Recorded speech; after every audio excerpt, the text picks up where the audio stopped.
Hello church, thank you so much for watching today's devotional. I pray that this is not just something that you watch, but that this is a chance for you to hear personally from God, that you would hear beyond my words and my voice, and that you would hear directly from God. This is His word, it is His living word, and He wants to speak to you today and to me as well. So as a church right now, we are committed to three things. That is to build, to pray, and to provide. And today I want to focus on build. To build is a word that we're familiar with. For most of us, it can mean the physical aspect of building, gathering materials together to create something new and put them together to make something new. Maybe like a piece of furniture. For some people, that fills them with excitement and that's something they love to do. For others, it is something they will avoid at all costs. It does not bring any enjoyment at all. Maybe it's just because we're at the start of December and we now, at least in this house, are officially allowed to talk about Christmas. But this is my favourite part of this season. It's the build up to Christmas. There's an excitement and an expectancy that is building as we get closer and closer to the big day.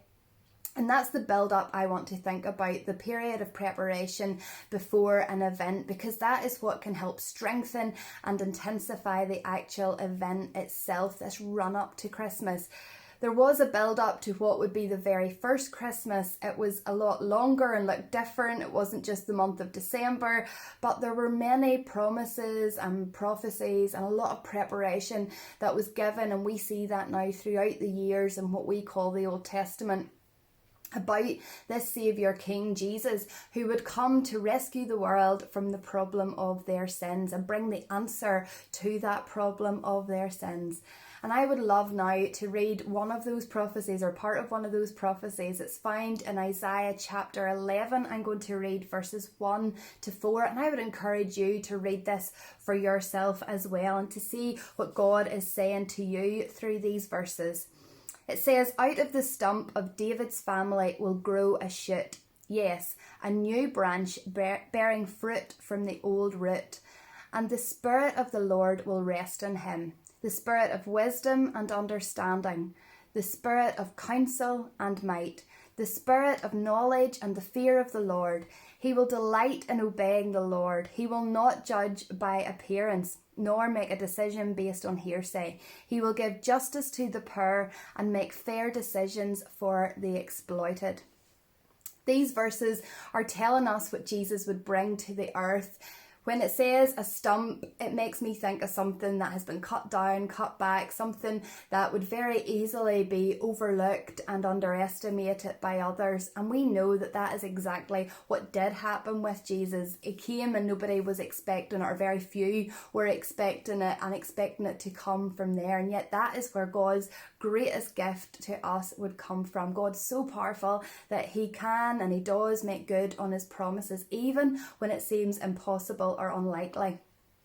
Now, I know that the atmosphere and experience that is the build up to Christmas is different for everyone, and it's not always easy or exciting for everyone, especially this year.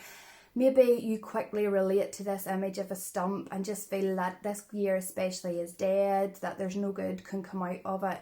There can be a build-up of anxiety, a build-up of depression, frustration, disappointment. Those are very real feelings. We might try to hide them from others. We might try to hide them and cover them up with the lights and the trees and the shopping and tradition and trying to do the things that we think we need to do in order to make this season better. God understands our feelings. He understands why we're having them. He doesn't dismiss them or belittle them, but He wants to answer them because He is the answer to them. We often hear in Christian circles anyway, we often hear Jesus is the reason for the season. Maybe we've even said it ourselves at some point, and it is very true. But what I would love to build up in this season is that we would say Jesus is the answer in this season, not just now at Christmas and all our lives, but specifically now. And I would love us to build that into our Christmas season and beyond that. When we look at what Isaiah is saying in these verses, we can see what Jesus would answer would bring the answer to this world with, what he would accomplish by coming to this earth, that he would delight in obeying the Lord, that he would not judge by appearance nor make a decision based on hearsay, based on gossip, that he would give justice to the poor and make fair decisions for the exploited. As a church, we know that Jesus is our example. Can you imagine how different our world would be and how different our season would be right now if we would focus on building these things into our everyday actions and our everyday attitudes? This is what we would build this season around, and what we build into this season. That this period of preparation before the event would bring a strength and intensity of delight, of obedience, of freedom of judgment, of gossip, of justice, that it would bring that to our season, that it would be the answer to the problems in our season, that it would strengthen this season and the run up to the event, that we would use these as our building blocks. Church, I would encourage you today to read Isaiah chapter 11 for yourself, to highlight the things that Jesus was bringing, the answer that Jesus was bringing to this earth, but also remembering that Jesus came to this earth, he died, and he came back to life again. And when he did go back to heaven after his resurrection, he left the Spirit with us. And it does mention the Spirit here, what Jesus brought, but he left on this earth for each of us to have access to: the Spirit of wisdom and understanding, counsel, might, knowledge, fear of the Lord. All those things can be something that we build into our everyday actions and attitudes. So please take time to read this for yourself, to hear from God for yourself, and I pray that it would build a strong answer to the problems that you might face or come across in your own life or others' lives in this season. Have a good day.